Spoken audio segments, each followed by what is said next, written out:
Igbo mmanụ Igbo kachanụ. Ana m ekene onye ọbụla ụtụtụ ọma na ebe ọbụla onye ọbụla si, udo dịrị onye ọbụla. Abịa m iwetara unu ozi ọma, ife dị mma, maka ọ na-adị mma onye nọrọ ọ nọsi ike ife ị na-eme, ị na-emesi ike. Ịma na aha ọfụ ka a na-achọ ịbanye ife a, Disemba ka a na-abịa, ihe a na-abanye. So nsị ka m nwetara unu ozi maka ndị na-eme travel, ndị na-apụ, ndị na-abata onye ọbụla aga ije awele. So mgbe na-ewetara unu ozi na-asụ unu na ụtọ na bụla abatasịa na Disemba akọcha mmadụ ọgwụ, enye mmadụ poison.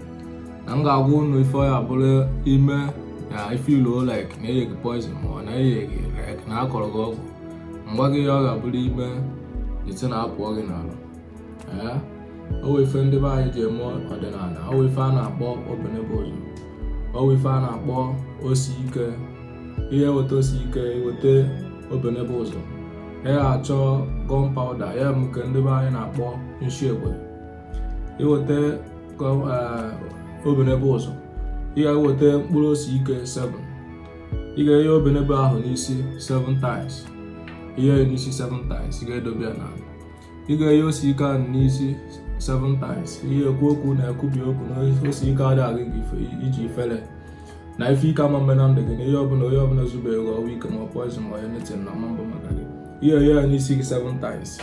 Ihe onye n'isi gị 7 times ahụ ga-ewere gunpowder ahụ mekwasị n'elu ya. Imekwasị ya n'elu ya, ihe egote essence nke a na-akpọ 99.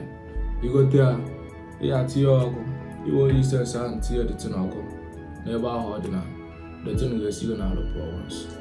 So dịka ị na-eme nke a, ọ ya adịrị gị na mma. Ọ bụkwa na o were ajụ ị chọrọ ịjụ, anyị nọkwa ya. Otu ọbụla esi jụọ ya, anyị nọkwa ya.